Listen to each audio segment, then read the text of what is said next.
Berikut ini kita sampaikan pembuatan nanostruktur lipid carrier atau NLC dengan PAM kernel stearin dan RPO. Pertama-tama preparasi alat dan bahan: hot plate magnetic stirrer, glass beaker, termometer, neraca analitik, steering bar, dan sonikator. Adapun bahan-bahan yang diperlukan adalah PAM stearin, RPO, Twin 80, Aqua Bides, dan PAM kernel stearin. Demikian bahan-bahan yang diperlukan dalam pembuatan NLC RPO. Pembuatan fase aqueous dan fase lipida sebagai penyusun NLC RPO. Tahap pertama, kita membuat fase aqueous menggunakan Aqua Bides dan surfaktan Twin 80.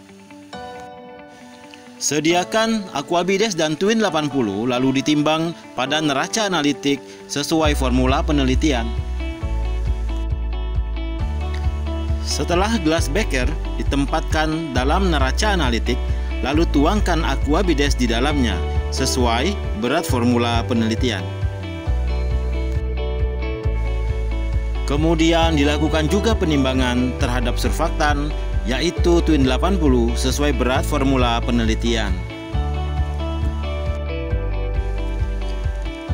Selanjutnya, Aqua Bides dan surfaktan Twin 80 dipanaskan di atas hot plate magnetic stirrer dan ditempatkan juga termometer untuk mengetahui dan menjaga proses pemanasan berlangsung pada suhu 65 derajat Celcius.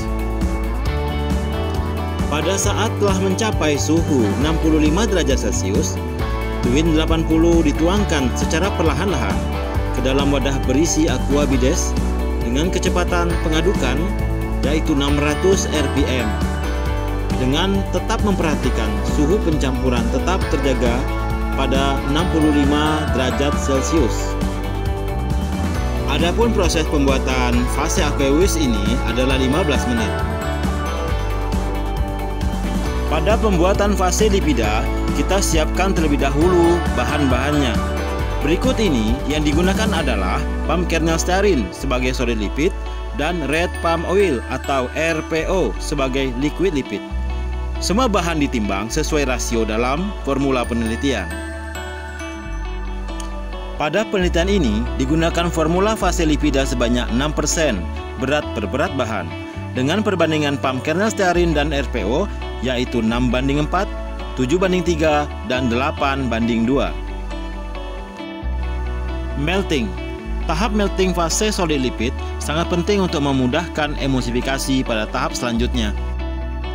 Pembuatan fase lipida membutuhkan melting terhadap bahan solid lipid. Dilakukan di atas hot plate magnetic stirrer dengan bantuan steering bar pada kecepatan 600 rpm dan suhu 65 derajat Celcius. Termometer juga ditempatkan pada bahan melting untuk mengetahui dan menjaga proses melting berlangsung pada suhu 65 derajat Celcius. Tahap melting berlangsung selama 5 menit dan sebelumnya fase aqueous telah disiapkan dan suhu kedua fase dijaga agar mencapai 65 derajat Celcius.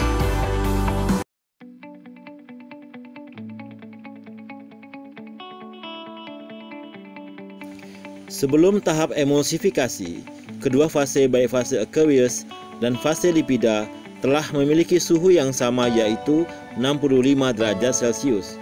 Kemudian fase aqueous dituangkan perlahan-lahan ke fase lipida di atas hot plate magnetic stirrer dengan kecepatan pengadukan 400 rpm hingga 1400 rpm.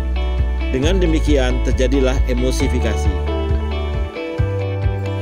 Suhu emulsifikasi dipertahankan terjadi pada suhu melting 65 derajat Celcius selama 15 menit. Surfaktan berperan dalam emulsifikasi dengan menurunkan tegangan permukaan bahan. Demikian tahap emulsifikasi pada pembuatan NLC RPO. Selanjutnya adalah tahap sonikasi. Tahap sonikasi pada pembuatan NLC RPO. Dalam persiapan sonikasi ini, pertama-tama adalah mempersiapkan hasil emulsifikasi dalam wadah glass beaker. Lalu pada alat sonikator diatur pada amplitudo 70% sehingga akan menghasilkan energi kurang lebih 44 watt. Sampel hasil emulsifikasi ditempatkan tepat di bawah prop sonikator. Selama sonikasi terjadi perubahan warna, yaitu sampel yang awalnya tidak tembus pandang menjadi lebih tembus pandang. Hal ini menunjukkan bahwa energi sonikasi dapat memperkecil ukuran partikel dalam sistem NLC-RPO. Berikut ini pelaksanaan sonikasi pada rasio pump canal stearin RPO 6:4, 7:3, dan 8:2.